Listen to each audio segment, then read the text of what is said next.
if you like what we do here at Off the Deep End and wish to support us, the best thing you can do is to share it on your social media, but also you can tell your mother, sister, cousin, auntie, the kid that's walking by you down the street, your gym crush, anybody about the episode you're listening to and why you liked it. There's also another way to support us, and it's to go to the link posted in the description and on our Facebook page. And when you become a subscriber, you'll have access to subscriber-only content and ad-free listening for every single episode we put out. No matter what you choose to do, I do greatly appreciate you for tapping in, and please do reach out to our Facebook page so we can chat. Tell us what you feel, what you think, what you don't like, what I could improve upon. At the end of the day, this is meant to be a conversation starter. And just to be completely open and honest, every single penny that goes to the Off the Deep End program with subscribers is going to help other people by spreading the word via ads or getting new microphones so we can have more people at a time. And I really do appreciate every single listener. So thank you so much. I hope you have a great day, and don't pass the pain.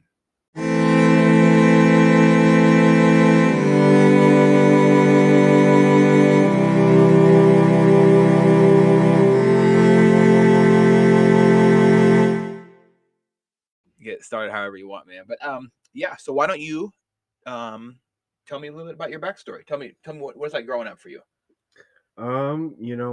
I mean, I've lived all kind of, I guess, all over the Northwest, but really, like Seattle area has been my home. Okay. And, I started off skateboarding, and a lot of skaters don't, oh, why are you working out? Why?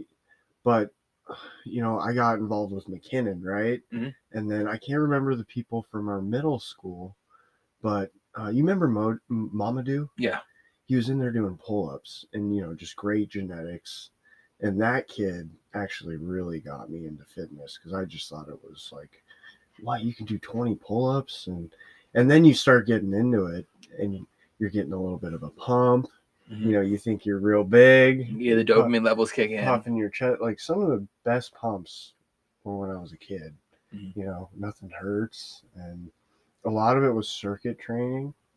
But, I think I look back now, and my mom put on the Terminator movie one time, and just seeing him walk into that bar with a big old, I was like, you can look like that? And that's what really kind of set it off. I was always kind of doing push-ups and, running around, and I was pretty active. The skating, that kept me fairly lean all the time. Yeah. Skateboarding is an extremely athletic thing. Oh, yeah. A lot of people don't realize how much it takes to always balance, to always you're powering your own vehicle, literally. And to get up after you fall, it takes perseverance, and your core strength increases as well. Yeah. I think that's why I've been able to squat so much, is because when you're going off of those drops, you're constantly compressing. The bigger the drop, it's kind of like a heavier squat. And that's kind of where it all started off. Now, I will say the skating has left me with some kind of like pretty bad imbalances because you're pushing around with one leg all the time. Yeah. So this leg's always been slightly bigger. But so it's like pull out a knife and just cut some muscle off, dude. Everyone's gonna see how muscular you are, even in just the description picture. It's disgusting, the levels of meat and man muscle that you've added over the course of your life. And how young were you when you really started doing skateboarding? I think it was about, it was kind of on and off. There's a kid I got connected with named Zach. Long hair, typical skater. Yeah. It was when they had the skinny jeans going on, so I wanted the skinny jeans, and so I was probably 11, but I didn't get real serious into it until I was about 12.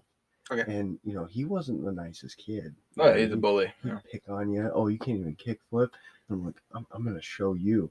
And I think it took me about a year and a half to learn how to kick flip, but it was the best feeling ever. It was like someone just handed me $1 million, like to flip it and then land and roll away. It felt great. I've never, maybe for you, you'd be like, yeah, whatever. No, I've skateboarded. Yeah, for me, it was like, this is the best thing ever. I was never able to kick flip. I didn't understand how to really ollie very well either. I mean, I could go up curves and go off curves. Yeah. I could grind, I could grind easily. Snowboarding for me was really where my athleticism was able to take flight. I didn't really have fear. I understood. I played the game SSX Tricky. I don't know if you played that on Xbox. And I'm seeing how they did the toe versus heel side turn, and I just made it to extreme. I remember times where I was just we need to go boarding. We should go boarding. Fun. Well, I keep getting hurt, so I don't know. Maybe my years of boarding over. No, but I do want to head up. But going, putting a little bit of pressure on your heel, just barely, and with your board flat and traveling forward, like you're squared up to the mountain as you go down a hill. It might seem like a bad idea, but for me, I could go at like 20 miles an hour down some of these slopes like that, and then just put a little bit of pressure on my front leg. And next thing I know, I'm doing a toe side turn, and then bam, I'm doing nasty cuts. I'm spraying skiers with snow. It's satisfying. It's very satisfying because I got tired of when I was first learning. The skiers headed down the mountain and knocking me down, cutting right in front of me. And like these families over there at Baker, we used to destroy me. How do you like Baker? I like Baker way more than Stevens. Stevens is overplayed. It's way too commercialized. Yeah. Baker, you still got some backcountry, but I hear there are some suicide drops, man. I'm gonna be honest. There's been times where I've caught myself and from falling down cliffs. I've watched somebody die up there right in front of me. So Baker sounds way more gnarly than Baker Stevens. is gnarly as fuck. Because they have that double diamond. I think it's called Seventh Heaven.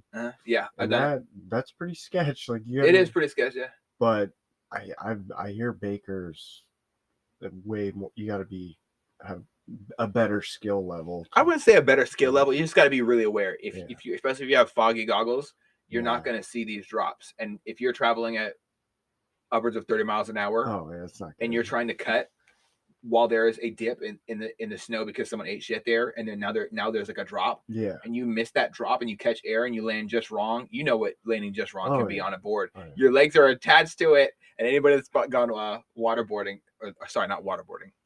What is it when you head out? And don't go waterboarding, people. When you head out on the water and you're on a board. What do you call that? Wakeboarding. Not wakeboarding. I think it's wakeboarding. I fucking wakeboarding. Good. I'm right. Haha. I was thinking of skimboarding, but that's on a beach. Yeah, it's on a beach. I love skimboarding too, but I love any boards. But I'm never very, very good at doing skis because your legs can split apart. I almost tore my groin the first time I went skiing as a kid, and a tear is not good. I like having trouble walking as a child in the bathroom. Well, I started off skiing, and then you came to the dark side. I was just into the skateboarding, and it's like I gotta try a board. Once I started doing my own thing, and I didn't have to follow my dad's lead, I got right on a board. Yeah, I was getting seasons passes and all that good stuff at Stevens, but I always liked the boarding more than skiing for sure. Yeah, so definitely, man. I love snowboarding, but you're skateboarding and it is just like when you drop into a bowl, it is just like a very, very weird inverted squat thing where you're adding so much pressure on your muscles. Yeah. But well, anyways, I mean, it kind of, I was doing a lot of circuit training back then. I wasn't very heavy. Well, this is Mr. McKinnon's class in high school, correct? Yeah. Because I first encountered you when we were in class, and I'd watch you do the ab rollouts with the weighted ab rollouts. Still do, and I could not imagine. Because one day I tried one after school. I didn't want to try it right there because I didn't want to be like, oh, here, look at me. I'm gonna try this out, and if I fucking suck at it, I don't want to be embarrassed. So I waited, and after school I went to Mr. McKinnon's class because I was still doing weight training after school. Because it's like not the best home situation. I have to put it somewhere. I put in weights. Yeah. So after school, I tried the ab rollouts one day, and it was so hard to do a fucking ab rollout, man. Ow. Especially with you had the 45s on each side and doing an ab rollout. I was disgusted with myself. With the squat bar too, it's pretty hard. You can get the little roller where you grab on each side of the wheel. I have one of those. Yeah, it's a little easier with that. But I always like the bar because you can kind of place your hands around. Sometimes when you're real close together with your hands, it's kind of rough on the shoulders. But and then just a lot of circuit training. I would even go to the football workouts and work out with them. Yeah, they're all there mean mugging me because I'm not a teammate. But we're just trying to figure out what's going. Hey, what you guys are doing. A gym is a gym, man. I think there's no bad time for anybody to be in the gym. There's a horrible toxic thing surrounding juice heads in the gym, and or sorry, not juiceheads, meatheads, people that walk around and, oh yeah, look out, let me get those weights, little asshole, like bumping people off, like bumping you, not saying sorry, just walk around in a little skimpy ass wife beater t-shirt, and I don't like that. There's no place for that. Medium, like I got on now, dude. Well, because you blew up into it. That's what happened. It's like you sneeze and your whole body just went boom, muscle, bitch. Yeah, like Mr. McKinnon's class was important. He did a lot of stuff for me. We used to always call him Mr. Clean. Mr. Clean. He looks exactly like Mr. Clean. He used to have me do some crazy ass workouts. I remember stacking I got to 645 pound or 645, 45 pound plates. The rubber ones made for doing deadlifts and shit. I stacked them on top of each other on top of the tallest, the box jumper. Oh, Jesus. And that's what I was doing during my workout. So I'd do my squats and then I'd superset with jumps. And if you ate shit, you ate shit. But we jump as high as we can. After a squat, huh? Yeah. That's pretty rough. Yeah, we do like a bunch of squats and then do that and then go back and forth and then deadlifts. Yeah. Coach Don really dialed us in with explosive workouts. So it was really important that we did that. Powerlifting split. Well, I would say, definitely a lot of powerlifting. Like we had a great training regimen that involved some bodybuilding, some strength training, and ultimately some just max out your movement. You know, really gaining serious strength. It's never a fun thing to be 120 pounds, but when you're 120 pounds and you're squatting 225, and that's not bad it's at a all. start, and then you go from there and you keep doing great things. It's really fun. I remember being in there and seeing kids.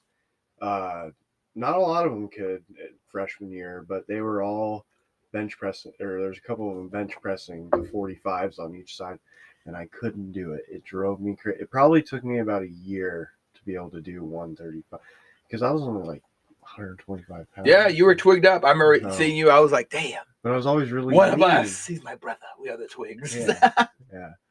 And, just kept working on that. But really, McKinnon was the one that got me into all of it. And then, that leads you into looking at the bodybuilding stuff and what the pinnacle physique looks like. Who was the first bodybuilder that you've ever seen?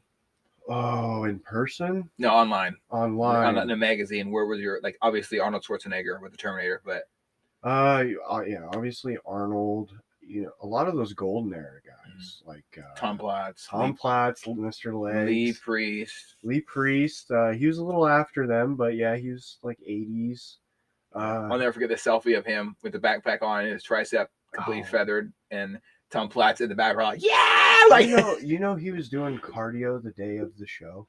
Like, I don't recommend anybody does cardio the day of the show, but he was such a freak. It didn't matter. Yeah, I mean, he's not a very big guy, but. This is back when they used to do 5-hour workouts. I should rephrase that. He's a big guy. He's like 5'4". Yeah, not very tall. Yeah.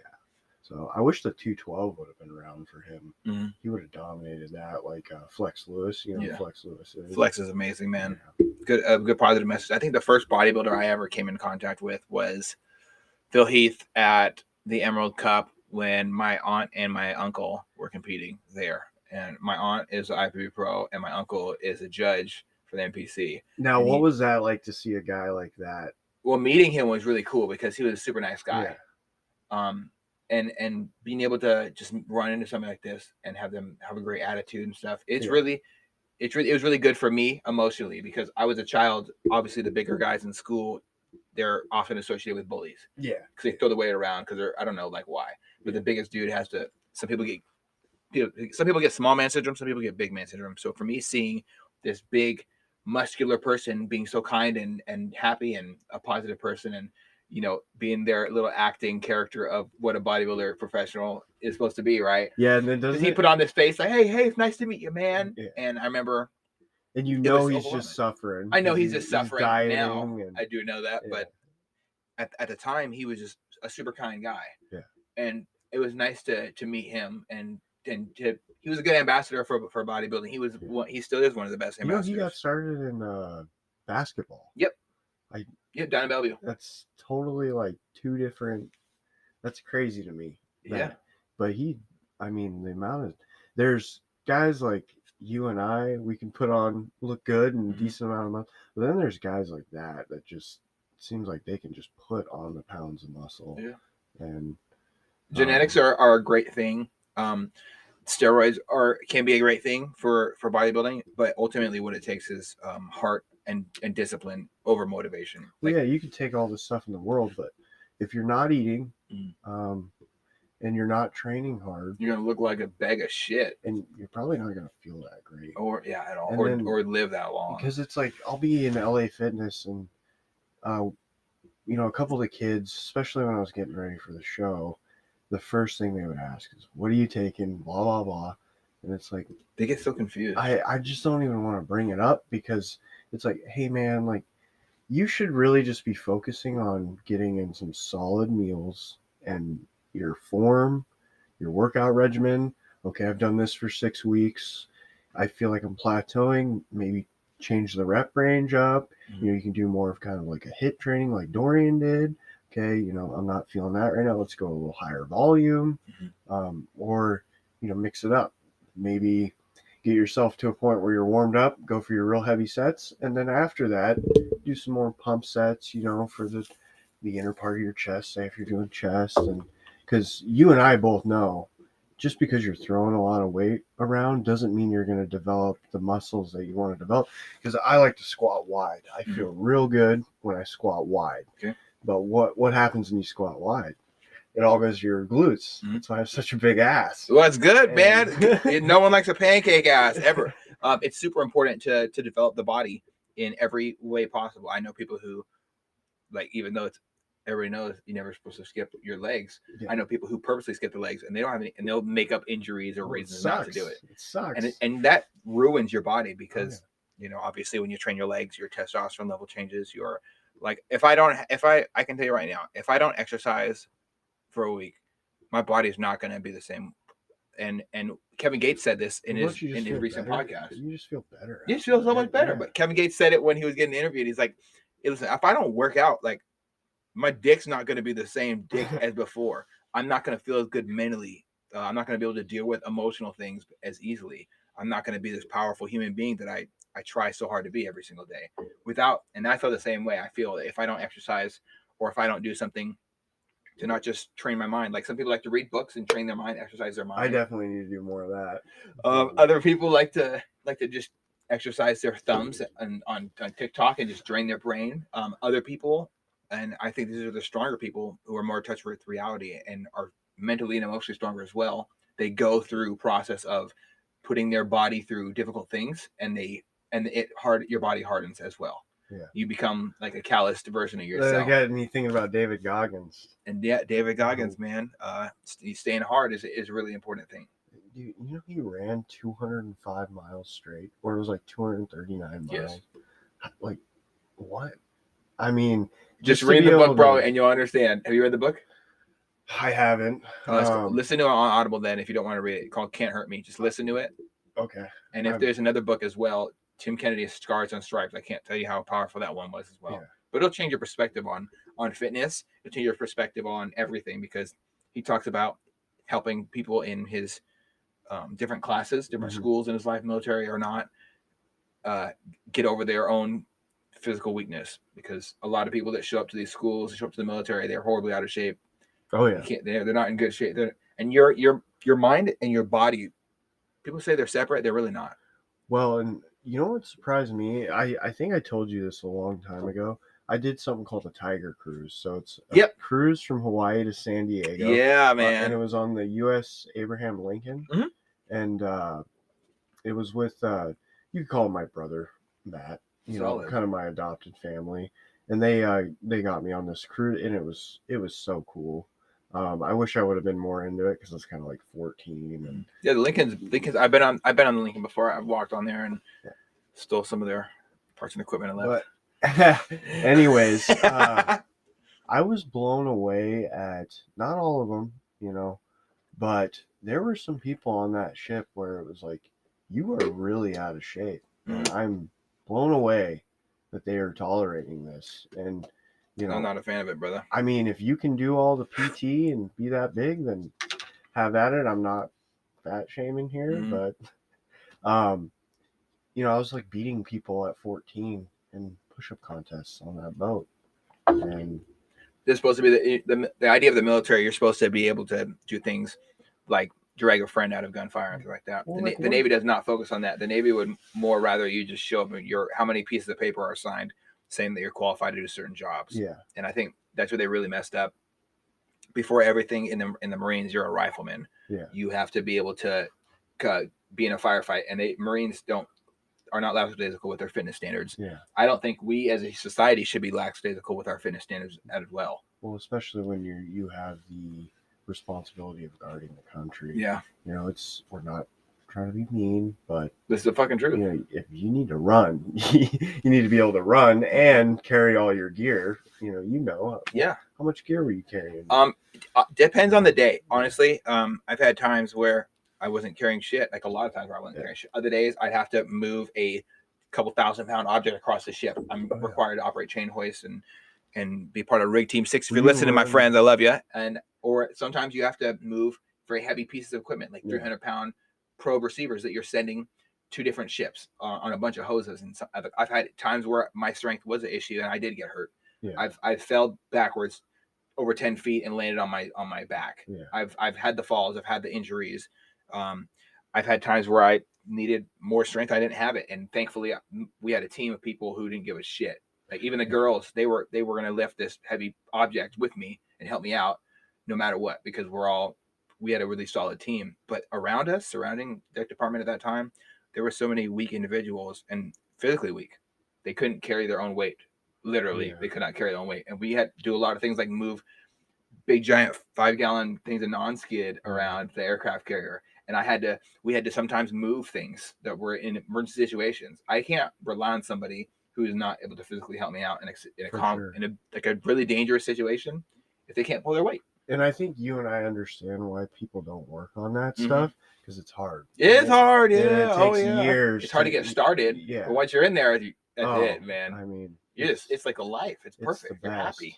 And but yeah, anyways, I went on that Tiger cruise, and there's a lot of out of shape people, and it was great seeing those anchors, the chains for the anchors. Dude, every one of those 365 pounds. Like I was able to we had a competition of who could pick it up the fastest, who could move it as a crew. And there were some people who couldn't move it, and we made fun of them, dude. There was one dude, he was like 6 foot. I don't think I could do that by myself. Well, there was one dude who was like 6'4". Well, that's where the brain power comes into it. How are you moving it, right? There's different ways to move things. Well, it's not like you can take some rope, you can tie it around it and drag it. Yeah. Like at the end of the day, it's an anchor chain. It's not meant to be pretty. It's like just move it, right? Well, it's not like a barbell, where you can really grab onto it. It's this big, awkward object. And I've crushed my hand a couple of times. Yeah, it's not fun. But ultimately, hey, you have to do what you have to do. The weight room was really nice. I was impressed. But I was like, I don't know if I'd want to weightlift on a ship. Imagine squatting when the ship is turning. It's weird. Shit gets weird, dude. You like blow your disc out or something. You could. You could. Yeah. But are you willing to have small legs is the question. That might be worth the risk. When you're on like with my job, it was important for me to work out. So I was the guy with my weight vest across the hangar bay. You've seen how big the hangar bay is, right? Yeah. I used to do a lunge squats across there. So I do a lunge on one leg. I bring up my other leg to where my other leg is and do a squat. And then the other leg, alternating lunge squats across and back. Down and back was one. Now, I do them once. And then the next, I was burnt out that day. For the whole week, my legs were broken. And then the next week, I said, you know what? I'm going to do 2 this time. And then I did 2 this time. Yeah. And then next thing I know, I'm doing 10 of these down and backs. And I really don't believe there's a physical limit that you can't achieve as long as you persevere. For sure. At all. How do you think you manage that? Because you were saying you had real labor intensive days. Yeah.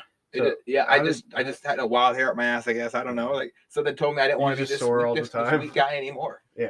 And you're not sleeping much. You're going to be deranged in some parts of your military career, no matter what branch you're in, unless you're have a really easy job. I saw that in Matt. I mean, he was always tired. He was a nuclear power engineer. Yeah, he's gonna be a sleepy boy. He, sometimes 12-hour a day was just normal down there messing around with the reactor. I never got to go in there because that's all the TLD required classified. Stuff. Yeah, and, I don't even think I'd want to go in there. They just don't want you to be able to sue them. Yeah, because there are things happen, man. I have friends with tumors in the brain because of their military experience, and I know that I've been like I've had a bunch of green slime that was oozing out of the side of an aircraft carrier when we didn't know what it was. We just saw a trail of green slime. It was like that nude color green. It was a nude color green, and I went out and collected a sample in a bucket, dude. A bucket. That's got to make your heart like drop into your stomach. And I didn't give a shit. I was like, hey, I got to do it. I'm gonna do this for the rest of my life. I'm gonna be out 20 years and I'll retire. Little did I know I was gonna come home and try to be normal one day. Yeah. I could have a tumor growing in me. I don't know, but I smashed my hand between the small boat and the aircraft carrier that day, and I got green stuff all over my whole body. And then I'm like, I turned around and looked at one of the nuclear reactor officers, and I said, "Sir, I'm gonna die now, and I want you to know it's your fault." And he just freaked out. All my buddies are laughing. I'm getting yelled at from up above over the radio. Shit gets weird, man. But ultimately, me having stronger legs did help. Me performing well in my physical training aspects outside of just work. I don't care if I was working like a 70-hour. Like I've had days where I've stayed up for 3 days in a row. Oh yeah. And just off of Red Bulls, and I'm pretty sure my heart didn't appreciate it, but doing a job where you need to get shit done. You always know when you're real burnt out when like you're just hot. You're seeing shit. You're like hot. Sweat. Yeah, I was just telling my good friend Ricky.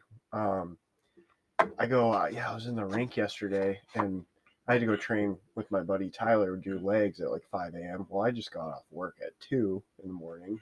So I only went home, slept like 2 hours. He's leaving back to Texas and he's just a really good training partner. Mm-hmm. And it's like, I always get a lot out of the leg workouts because he knows I have a spot.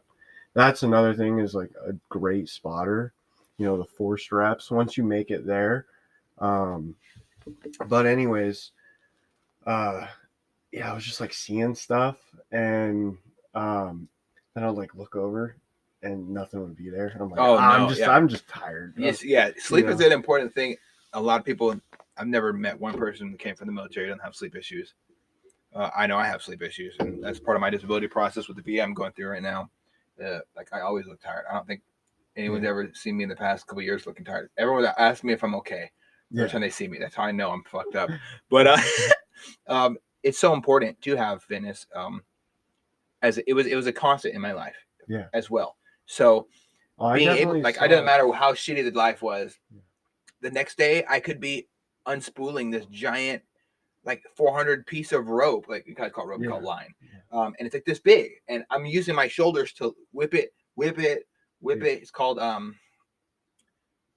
You go down to on the capstan, and then you bring it up from behind and take the pieces off.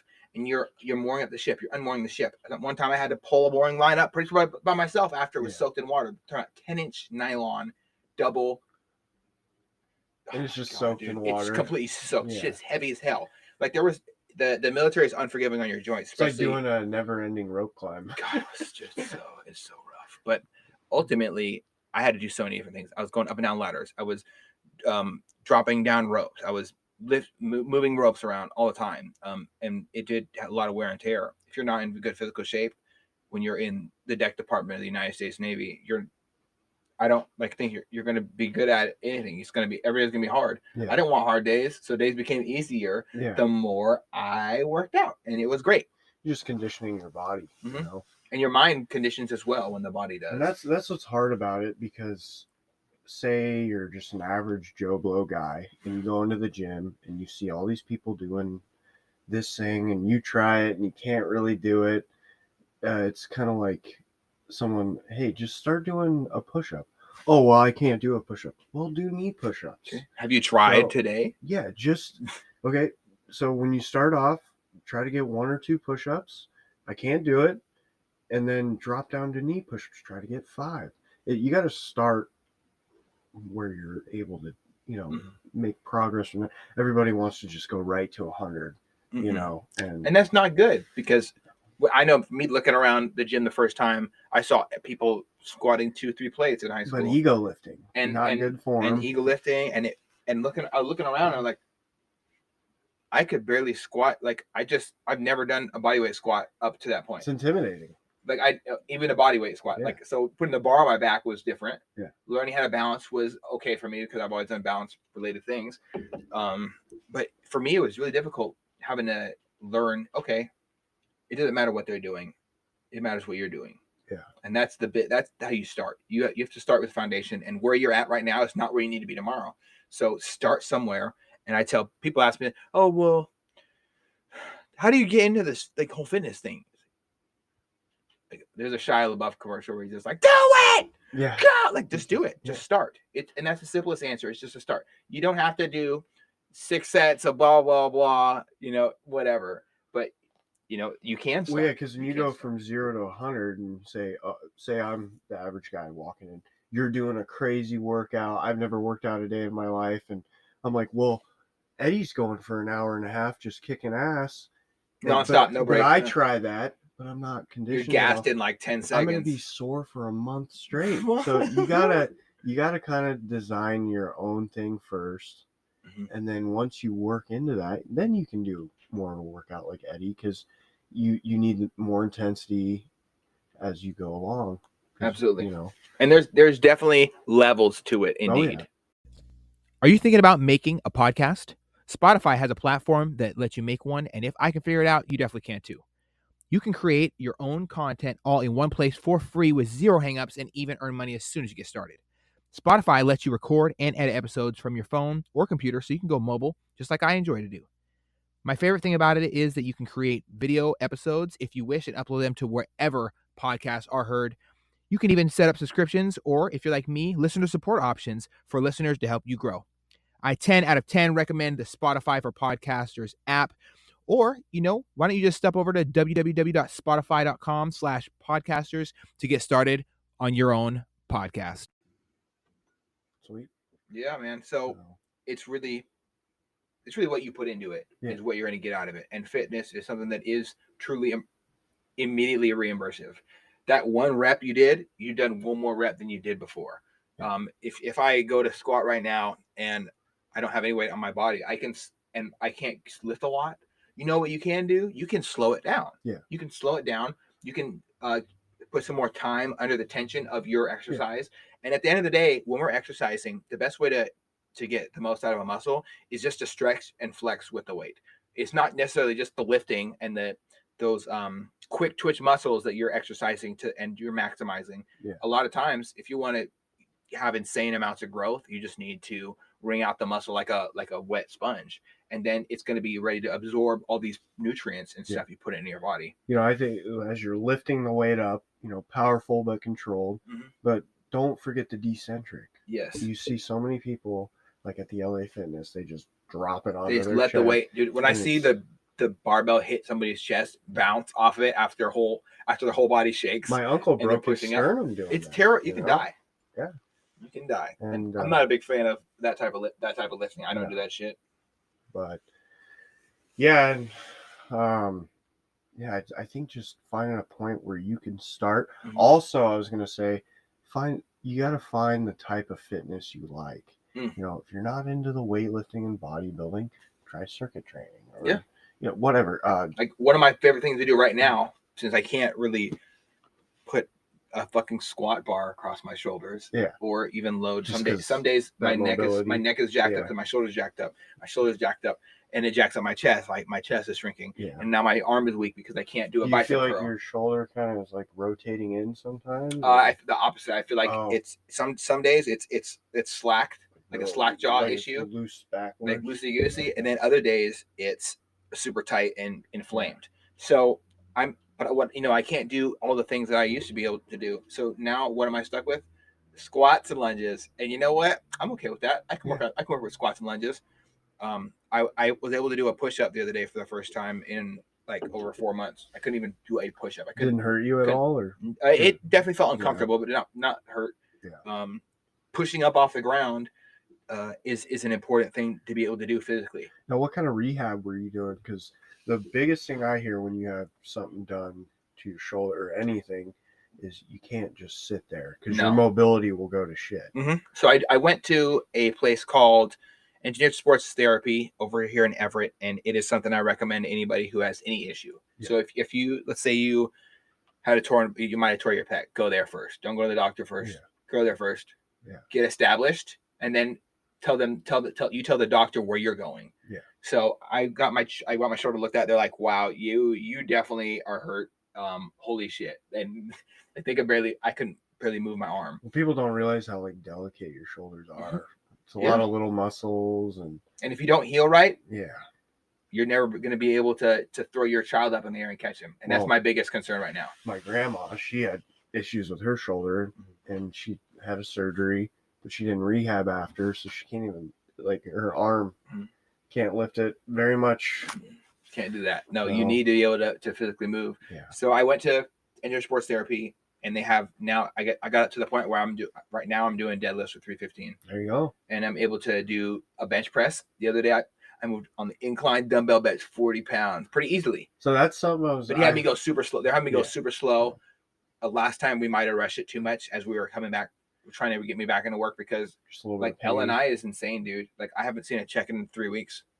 I have a mortgage. I have a wife that I live with. Like my life is weird right now. It's definitely not easy when you go through that stuff. They don't make it easy on you, that's for sure. No. But I'm going through a pretty crazy process of things. I'm holding kettlebells, walking up and down a track.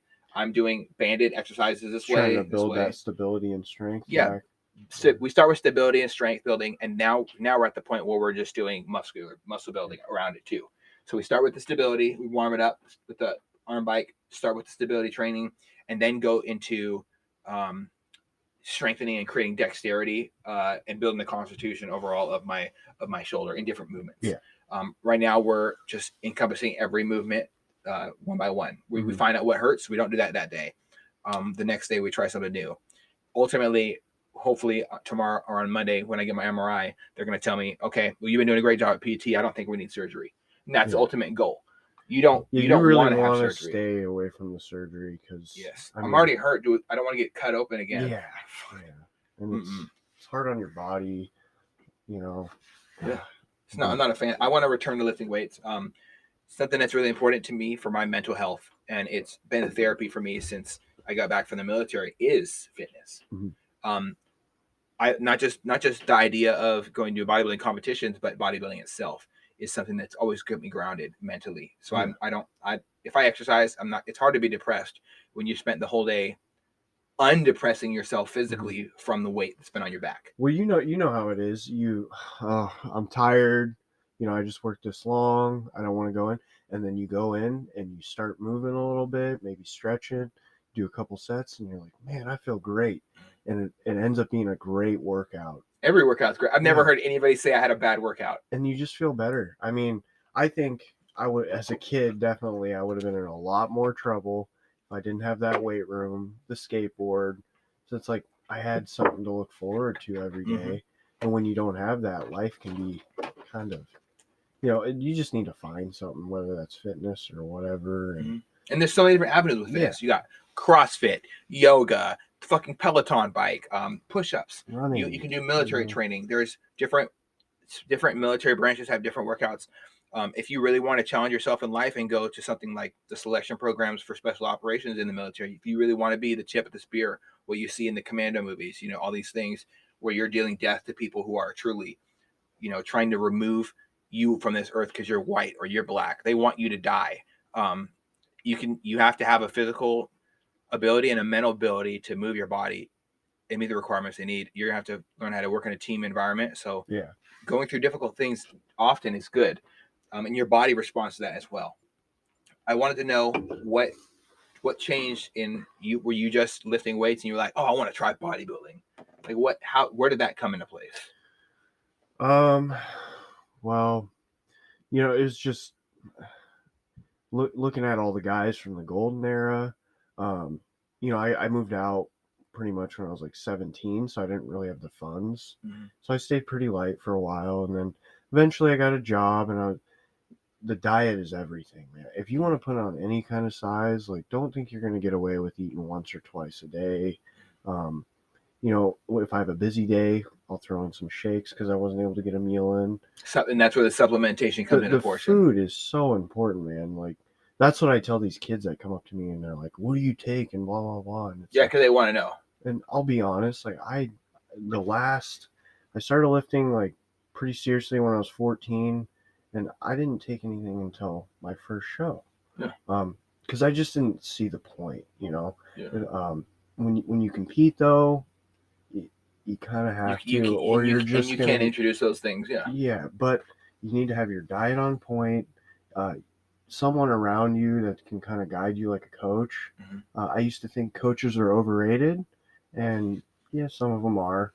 But when you're getting that fog brain for the comp and all that, or it's the stress. Yeah, it's a big help. A little bit of a cheerleader, just to keep you on track. But I guess it started getting real serious when I was probably about 17. Obviously, I didn't have the funds to eat the way I do now. I remember, you remember Cody Goodright? Yeah. I used to live with them. I remember his mom coming out, and I'd be like eating like 6 eggs, and she's just like, geez, that's a lot of food. And so this is meal one. yeah. This is just the beginning. I love the reaction that I got as well too, because I would like we go out to eat, and I'd order like, if we went out to eat, I'd order like a large salad. Yeah. Like like the Olive Garden salad where they bring out for the whole table or whatever. I just down one of those, and I'd be like, I need more salad. And they're like, you just ate one of those all yourself? And I said, yeah. Like if you eat clean, your body's gonna run like a well-oiled machine. If you eat fattening food or food that's really not healthy for you, you're gonna get bogged down immediately. You get they call it the itis. You're gonna get the itis really quickly. It's like putting low octane fuel in a car that takes high octane. Yeah, treat your body like a fucking Ferrari. And when you do eat clean, everything improves in your life. Your sleep, sex, your sexual wants and needs increase. Your joints, how oiled they are. Your way, how you can walk up the stairs. And the water is another part that is really important too. Like a gallon and a half a day minimum is what I really started packing on when I was moving that, when I was putting on muscle, because for you to have this blood transfer these nutrients properly through your body, you need more water. Yeah, carry the carbs, the glycogen, everything, sodium. I really started blowing up when I put a huge effort into the meal prepping, and it's annoying. I do it twice a week. I used to do a full week, but then the food starts to get kind of old as the week goes on, and I just can't get it down. Mine was every other day for a while. Yeah, because I want to be honest, I was a little bit of I was a prissy bitch, and I said that, and I admitted to it honestly. Every other night I'd make it. There was portions in my bodybuilding time where my wife would make my food for me, and wow, what an amazing feeling it is to have somebody show you that they care that much. To spend hours in the kitchen, and it was obviously way better than the food. Like when I was cooking my own food, I had it was like a roll of the dice. Is this chicken gonna be cooked all the way or not? Like I didn't have parents to tell me, hey, these are the temperatures you need to cook your food. Hey, well, at least we have Google now. So now I got Google. Now I'm learning, but I definitely agree. A coach is an important person to have. Oh, I've definitely had my accidents with, you do a new meal prep, and then you have some of the older stuff still in the back, and then you forget about it, and then you end up eating it towards the end of the new meal prep. Oh no! Oh, and food poisoning is. I dropped 12 pounds the last time I had that happen. I was like, okay, like you need to be a little more like on it with this. You got to get the whiteboard markers. These markers right here, the Expo pens on the Tupperware is the key, man. I promise you that. I can always give people advice when it comes to meal prepping and how to make it super awesome. I know when I get closer to a show, and my options are limited, mustard helped me. I put mustard on salmon, and it was the best thing. One of the best things I ever had. Something so simple can help you get through that prep. Yes. Like your body's baking. Everything tastes good when you're starving. Like, I don't get how kids can be picky these days. Like I would drink a Diet Pepsi or a Diet Coke, and it felt like I was getting away with like murder. Yeah, absolute murder. Right. Oh, I love. As you start depleting your body, everything changes. So you obviously have gone into the phase of, I love bodybuilding. I'm changing my body. What was your driving factor to compete? Well, I always wanted to compete. But like I said, it was a little bit of a rough start. Just working minimum wage jobs. Obviously, I'm doing a little bit better now, which is great. So I can afford all the food and everything you need to be somewhat successful in doing one show. I'm not gonna be like, I've had a career. You did a great job. I felt like I did decent, and just building that base before even diving into some of the darker sides, I guess you could say, Mm-hmm. and not just blasting and just using a little bit to Mm-hmm. help yourself out. Yeah, I mean, I'm kind of getting stuck here, but that base and just good form, and I think right when you remember I was always going with Caleb to the gym. Yes.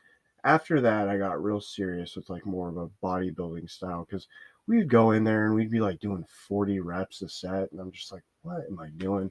And you kind of have those friends you have from high school that were great friends in high school, And then we just grow apart. I mean, a lot of people don't even know who they are in high school, So, and they put on this kind of false face.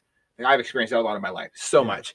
And people change, and it's not always for the better. Yeah. I've always tried to be a better person, and a lot of people can't respect my decisions or appreciate the effort to be better. Yeah. They're so happy being comfortable with exactly where they are, and we're not meant to do that as human beings. We're meant to grow. We're not meant to work a 9 to 5, have kids, and then die. It's not the way. We're meant to have great triumphs and change our bodies, and change is good. That it kind of goes back to like, you need to find something that's going to help you with your goals that you like. Mm-hmm. So I had to kind of get away from that real light, a lot of reps, and do my own thing. Then that led me up to kind of Arlington area, where I got with these powerlifter guys, and they helped me out a lot. Well, they like to train like powerlifters, right? Not really bodybuilders, but they actually, McKinnon did a great job of showing me how to squat decently, but he never talked about your breathing. Before you squat down, you breathe everything in, get your stomach tight, pull that bar in like you're doing a lat pull, everything tight. Become one with the weight, and then you breathe. So it's just because I don't really like that kind of training, but maybe you should hang around it, see if you can learn something from these guys. Mm-hmm. And then, I kind of got away from them because it was like real long rest periods and just going for weight. And so then, I took what I learned from them, from McKinnon, all the stuff on YouTube you can watch. And there's almost like too much stuff now. Yes. So you just got to find what works for you, be safe. And it's cool to lift a lot of weight, but what's your form look like? What's your rep tempo look like? And are you working that muscle to the point where it's going to absorb all these nutrients properly? And that's when I really started to grow. I think a lot of my size came around 23. That's when I started putting on some good size. Mm-hmm. I'm up around 185, and I started at 125, but it's taken me 10 years to get to there. So it's been a real steady. The slow knife. Oh. The knife in the dark. It cuts the deepest. What's nice is when you don't, like when I came back to this LA Fitness down here in Linwood, because I was living in Arlington, now I'm in Terrace. I see people at the LA Fitness that I saw when I first started going when I was like 14, 15. Mm-hmm. And they're like, wow, man, you put on some, but it's such a slow process for me over the 10 years. I feel the same. Mm-hmm. And they saw you then, and then they see you now, and they all think it just happened like that. But, dude, no way. Watching you grow over the years has been super awesome, because as you were growing, I was growing as well. Obviously, we all grow in different ways. I disappeared from the world for 4 years to go to the military, so a lot of my life it's a very honorable thing, by the way. I wish. Thanks, man. I look back now and I was like, I probably should have put 4 years into something. Well, it's not really for everybody. Would I recommend it now? Honestly, no. I wouldn't recommend going to the Navy. Yeah. For a multitude of reasons. Well, I remember talking to you about that, and you're like, hey, it's a lot of hurry up and wait, and it's not a bad thing to do, but I would really got to be committed. A different branch other than the Navy, I would recommend to you. If you sell something that's on your heart, I would say think about it a little bit longer, because there's a lot of different jobs out there. You can go do blue collar work, and it would fit your lifestyle better. Yeah. That's another thing that's hard, is finding employment that will allow you to, maybe get a couple meals in during the day. Like all my bosses, they're like, dude, do whatever you need to do to succeed. Which is great, man, because not everybody's like that. Yeah. Well, they don't have to they don't have to like it or respect it, but at the Yeah. end of the day, if I'm like, would I have left to go to a different job to complete my bodybuilding contest?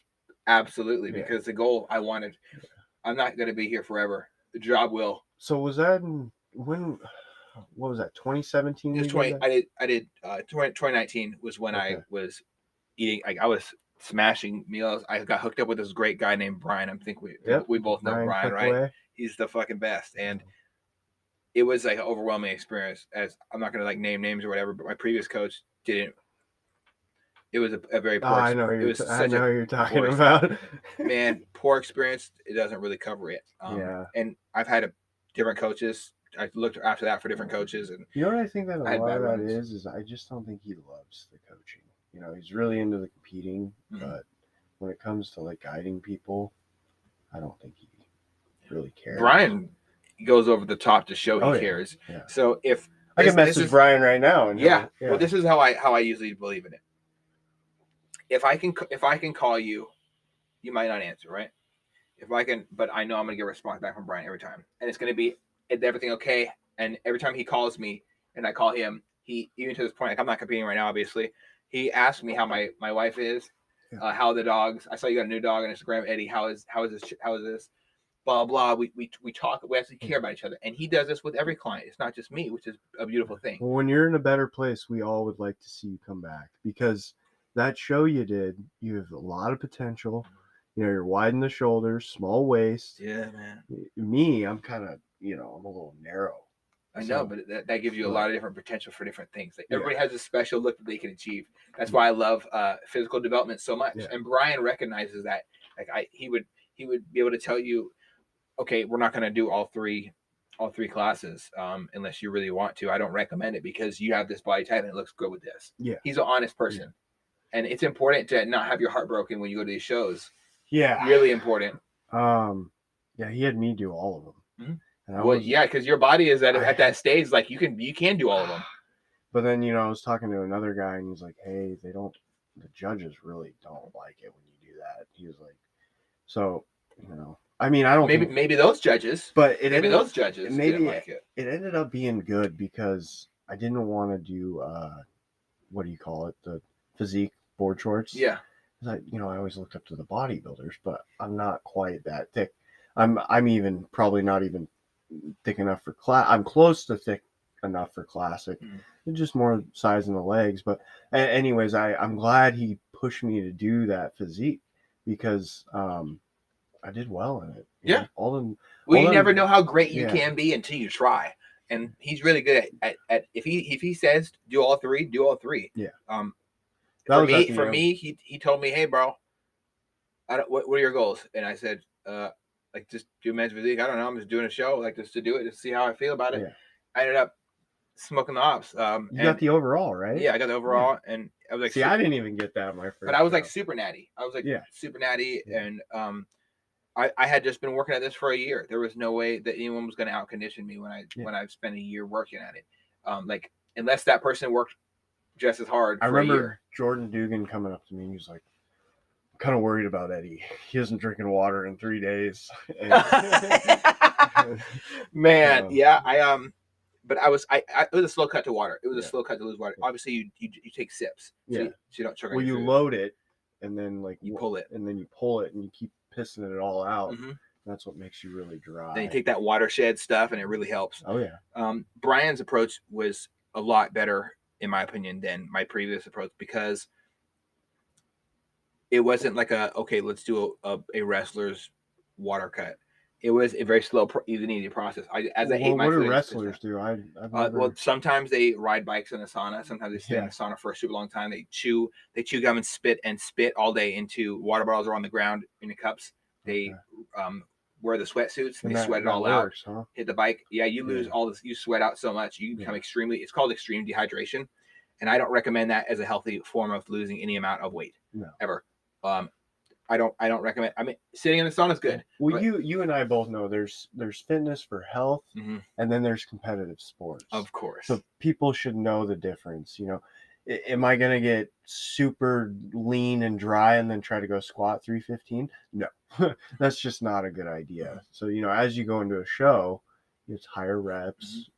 You do some weight, but if you're feeling anything funky, just take it easy. It's not a rush. The food and the alteration of your musculature and your fat to muscle ratio is a really interesting concept, because as that fat disappears, you learn what goes with that fat. And the first thing that disappears with that fat is energy. Oh yeah. And then the overall feeling of warmth.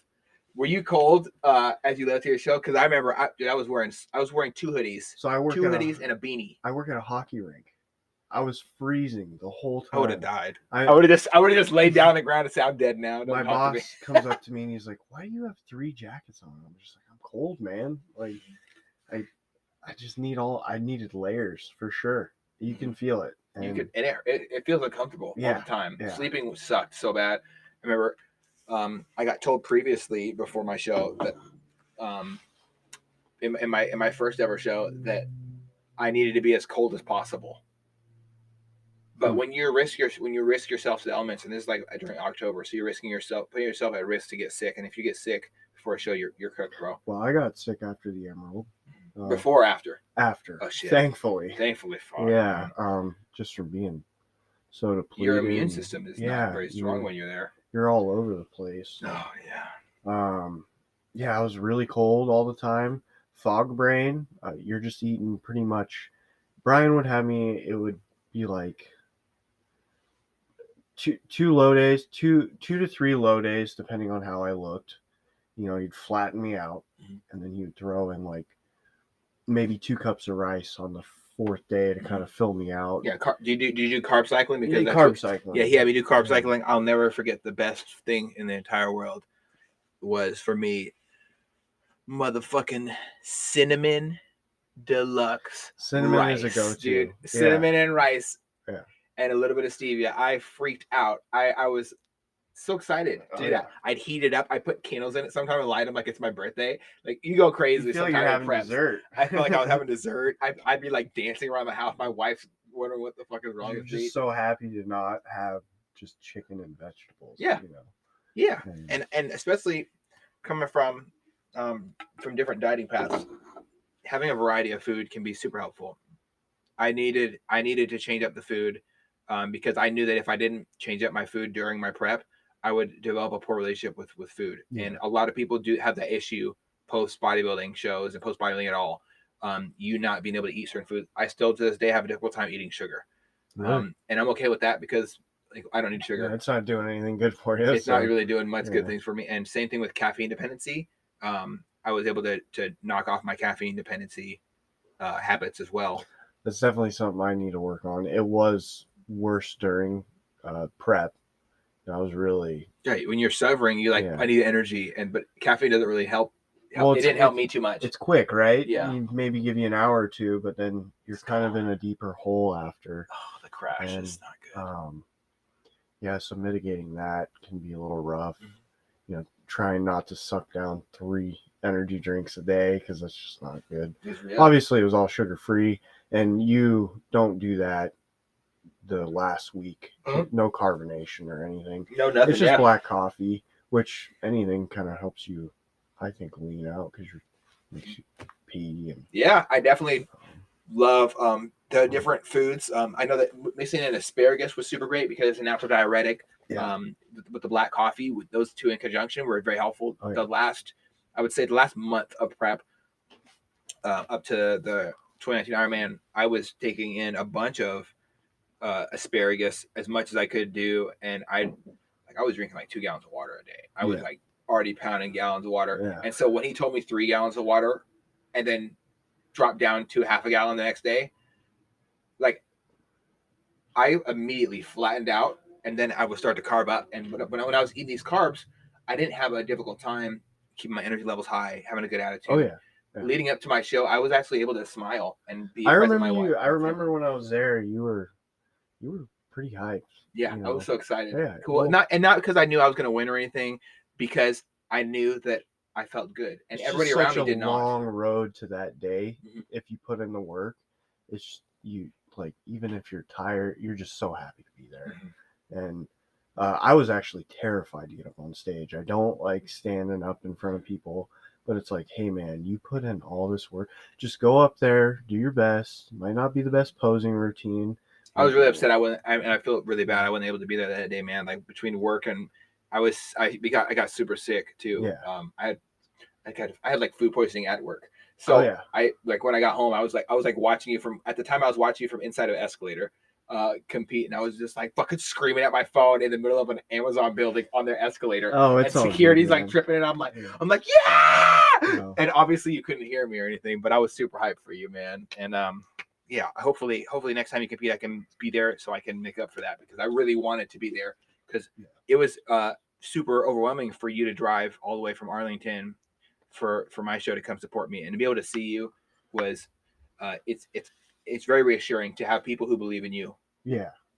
Well, I just wanted to get around it, right? I'd never been to a show. I love the lifting, the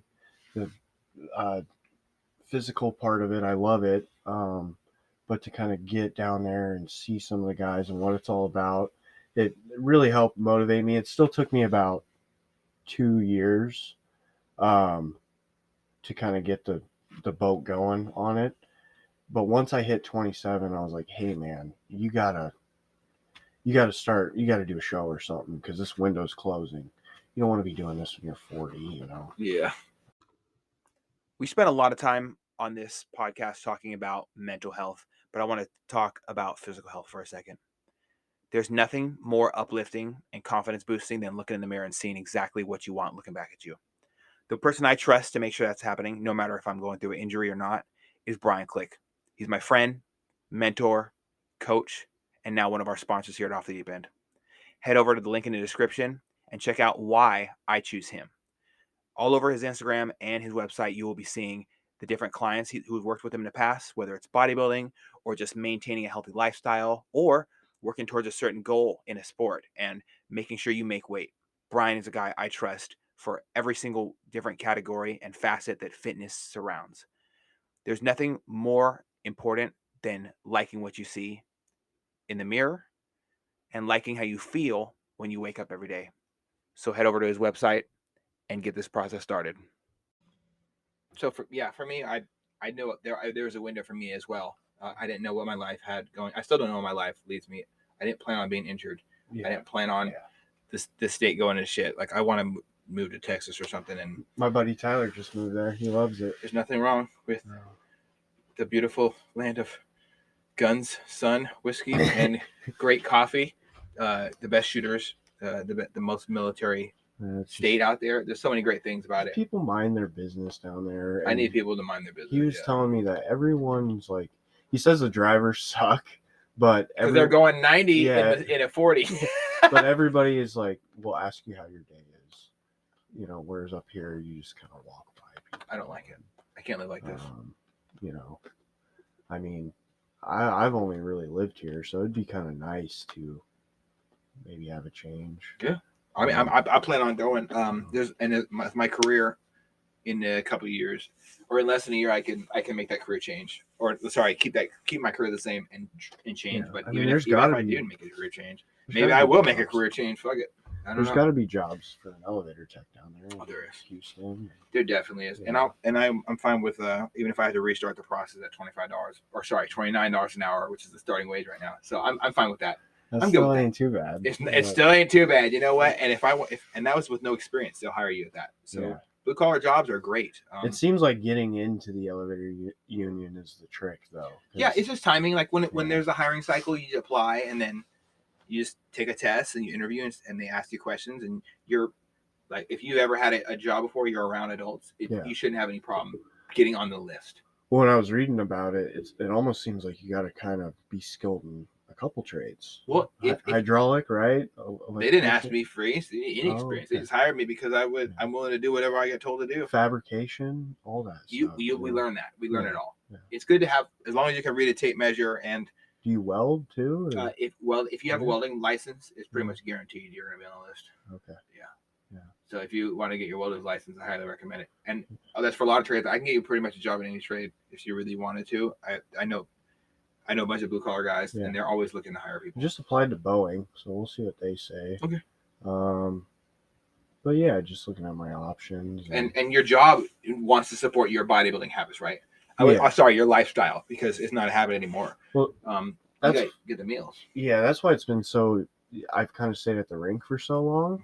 It's decent money. It's not the best, but I don't have someone bugging me all day. I can go eat a meal when I want to eat a meal. Just make sure things are going good at the rink, checking the pumps. It's like a big refrigerator in there. So you have all these compressors you check, and doing blade changes on the ZAM, greasing the ZAM, oil changes. It's nothing like glamorous, but it's helped me definitely get that food down I needed to get in, because it's vital, especially for guys like you and me. If you don't eat, you just kind of shrivel up. Yeah, it's not good. It's not good, man. And like, if I didn't have a good foundation, I would be probably twigged up again. But I'm still sitting around 186. I waited the other day after it's been like 2 months, and I still not waiting because I was all mad and pissed off. I got hurt. But ultimately, it's super important to work on and continue physical development. There's no time to stop. There's never a bad time to continue. There's never a bad time to stop. There is always a bad time to stop focusing on your mental health, your physical health, and all these things are I could change it out and just put physical or sexual or financial health, or your family's health. Like, all these things are health related, and it's important to have a foundation.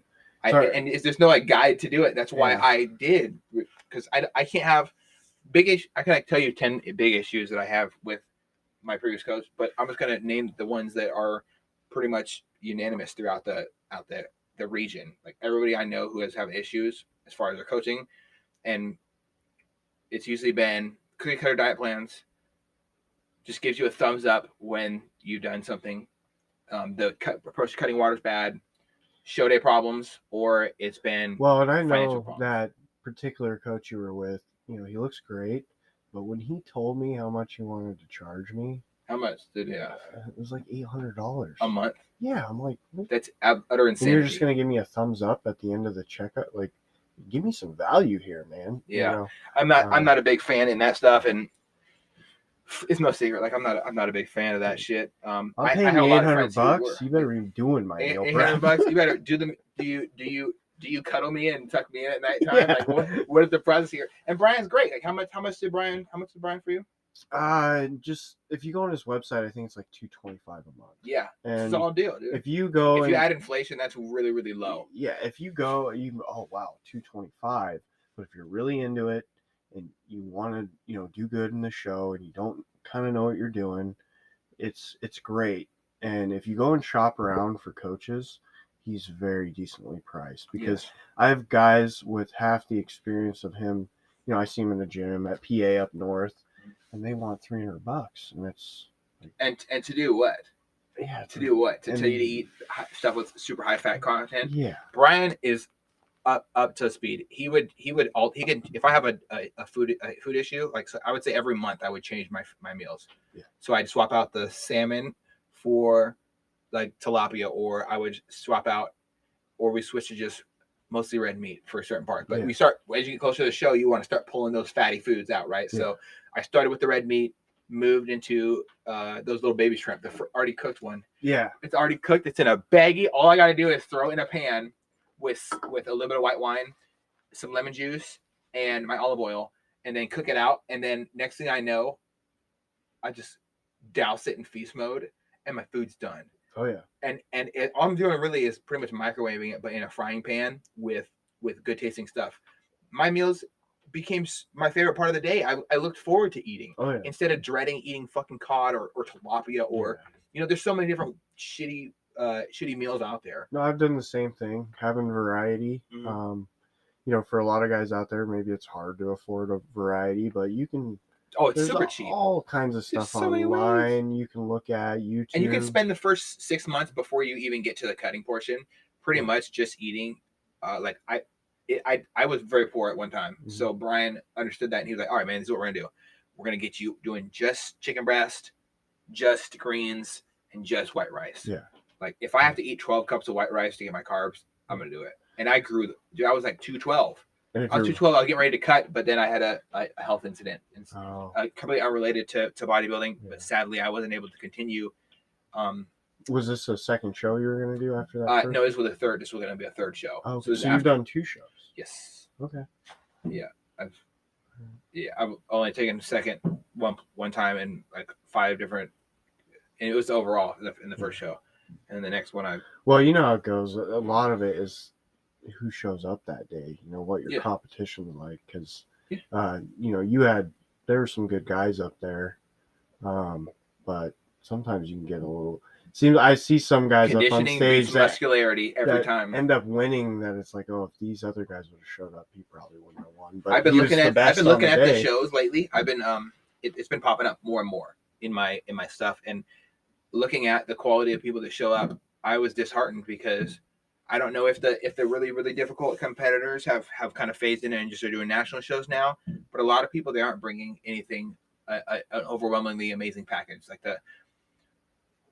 Like honestly, like we all know what Jack looks like. We all know what you look like. We all know what Devin looks like. We have a lot of people that are on the Klick Way coaching team that look phenomenal. You know, and a lot of ladies too. Devin, when I was looking at him, his legs have like gotten way better. Yeah. I mean, I was pretty impressed with how thick his legs are. Well, a lot of times all the people need to really succeed is different coaches, different approaches, right? Yeah. Is what I always say. Everybody that's came to Brian that came from the same group that I left with, like when I left, there was like 8 people that left with me, and we all went to Brian, and it was one of the best decisions I've ever made. It was better for me mentally, it was better for my family, but better for the support team I have. I had an excellent support team. You were part of my support team. It's important to have a good support team that shows up. And when you have, I didn't do much, but I tried to send you some motivational stuff. I'd watch them all. What do you mean? Do you know how many hours I spent doing cardio? That's when I was really into Dorian Yates. He's great. Watching all that stuff. And, I love him. Mike Tyson. I try to have their approach to this bodybuilding thing, which is, I'm not sacrificing. I'm not giving up anything. I'm adding effort into things. Yeah. So instead of saying, I'm sacrificing my time with family and doing this instead, no, I still made my time with my family, and I put everything I could into bodybuilding. And you know what? It worked great. I felt great. I looked great. I've never been more confident with my body. And then post the show, when I'm rebuilding my body, I was able to put on another 30 pounds, and Brian was overwhelmed with my approach. If I had just done a little bit more, if I didn't have a health issue, obviously I would have continued to do my heavy training. When I'm doing deadlifts with 400 pounds, because I've been working on this form thing for over 10 years. It's like you. My form is going to be dialed in. And once you got your form dialed, once you get past 300 pounds, weight's just weight. Well, deadlifts, you got to be real careful with. You know, you got to, it's almost like use your back rolled in, get your back real tight, and load those glutes. I see so many people, their legs will just be straight, and they're just like almost doing good mornings. It's just it's a little bit of a, not quite a squat, but you do squat down and do it a little bit. Just pick up the heavy ass box on the ground. It's not that tough. And you know, some people aren't built to deadlift. You got real long legs and short arms. You know, try to find something. Maybe what do you call them? Rack pulls. Rack pulls. Banded rack pulls are my favorite thing to do, because you can do so many great things with that, man. Well, shit. What so what's the future look like for you? I know you talked about, you're in great shape right now. You're muscular as fuck. What's in the future? We were gonna do a show, I think it was in November, but I want to put on more size. More size? Especially in the legs. It's a marathon, not a sprint. You know, I need some in my chest. We'll see if we can get the back to kind of come in a little bit more. I tend to be real limb dominant, and so that's why I've kind of like backed off on the weight and really trying to, you do weight, but real controlled, just trying to put that tension on the muscle where you need it, which can be kind of hard to do because you just want to go in there and throw poundages throw that weight around because you can. Because it's fun. It's fun. I'd love to show you some different ways that I've built my back up over the years. There's a bunch of different things you can do. The best thing I could ever say is definitely banded rack pulls. So you put the band around whatever you're working on, and it goes around the barbell so that so as soon as you get near the top, Yeah. even if you're using just like 2 plates, Well, it's more it feels like tension at the it feels top, like right? 20 plates. Yeah. Yeah. And the effect on your back is dramatic. Like my back exploded. I've never had a more muscular physique than doing that. Yeah. And also, it's great. It's great not destroying. There's less risk of injury, stuff like that. For your back, you could also do so many different variations of the pull down. And in my opinion, you have to do so many different variations. Just if you're doing this straight up, the plain old lat pull downs, you're not going to have every single angle covered. No. And with the back, you got to have every angle. So you got to do the low rows. When you do seated cable rows, having your hands different locations and pulling, as long as it comes right below the belly button, is the best spot to pull it. But as you're retracting it, you look at your back. As soon as your elbows cross that threshold, your whole back should be completely squeezed and then open up. And once you get to the point where you feel that load, open up a little bit extra, but protect your lower back. Yeah. And your upper back will explode in this muscular development. And as you rest, you're gonna feel great. Also, a TENS machine. You can order them on Amazon. Plug that bitch up to your body, dude. Put a TENS machine on. Your muscles are gonna recover really good, and the stimulation is gonna help you too. I've never heard of that. Yep. Well, more recovery. I just got the gun. The gun's really good too. Like both those in conjunction. But after your leg workout, you put the TENS machine on one leg for like 15 minutes while you're doing some heat on your right around that area too. So heat and stim is really, really good for recovery. And that helped me because my lower back was going through some issues for a while. And then ultimately it crushed me, dude. Yeah. Sciatica destroyed me. I have sciatica on this left side. Some little while there, it was hard to push the clutch in on my truck. I mean, that it can be a real pain in the ass. Yeah, literally. Literally a pain in the ass. Heat and stim, bro. Honestly, just get a TENS machine off of Amazon or wherever you want to do it. Also, if you're having issues with sciatica, Engineered Sports Therapy can take care of you. I'm sure Brian also has resources too. Yeah. So that is what I personally use. Well, anyways, back on your main question of like what the future, I really would like a pro card. Whether I could compete at that level, I don't know. Well, just give it a go and see what happens. Yeah. I got to do it now because I'm 27 and I just don't want to look back when I'm older. Wish I would have done it right, and because I kind of feel that way about my 20s. And it was like, I'm not big enough. I'm not.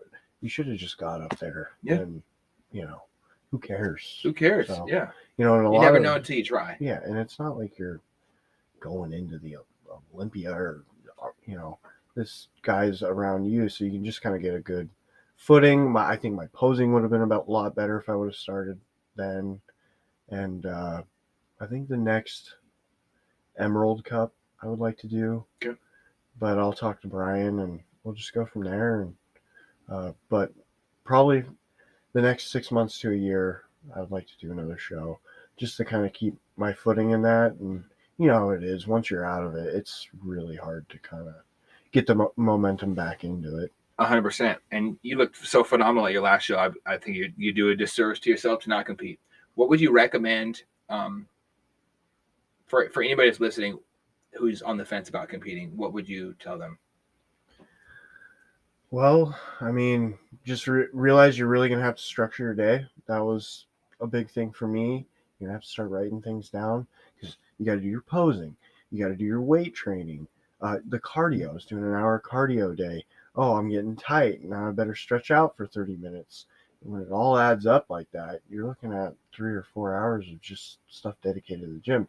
And then we forget, what do you have to do next? Meal prep. Mm-hmm.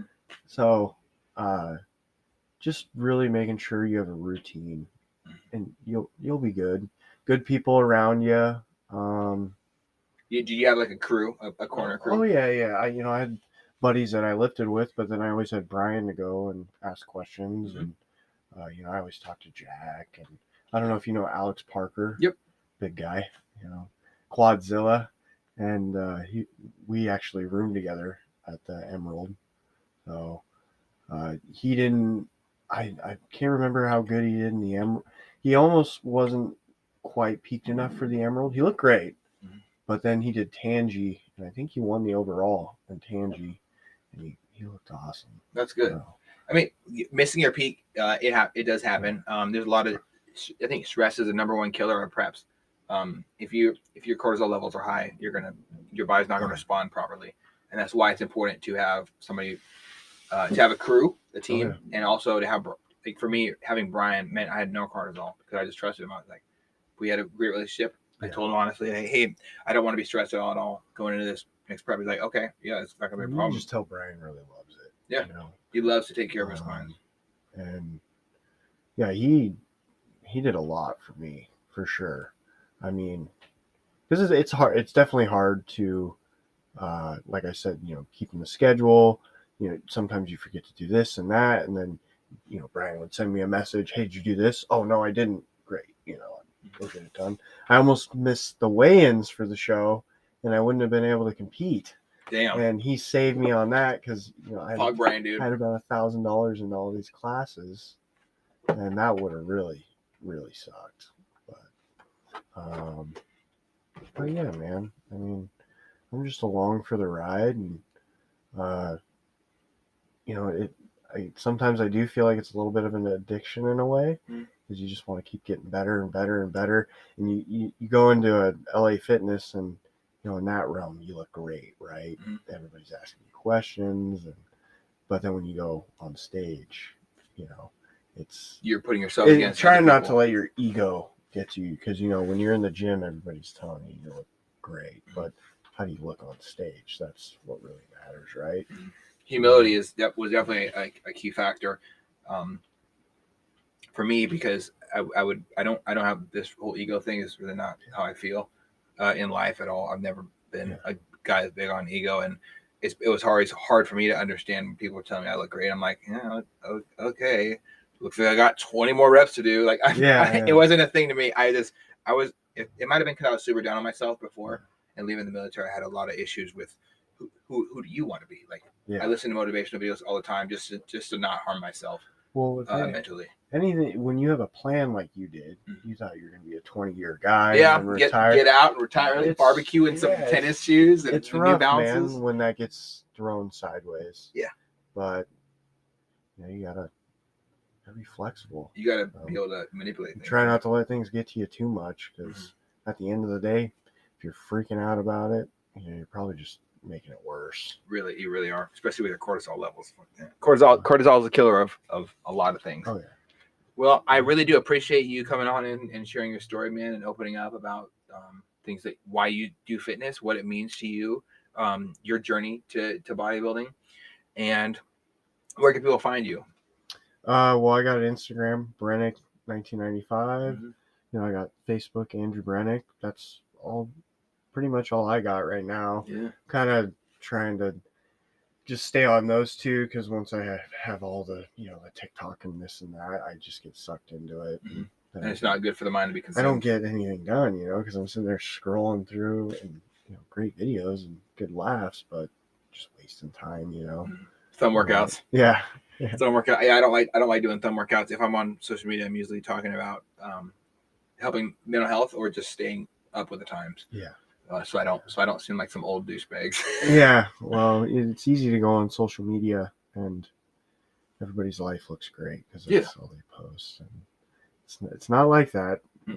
Definitely isn't, man. Everybody's in the grind, and I just kind of getting away from that. Not to say I don't go on, but I just feel better. Yeah, check it once or twice a day, and then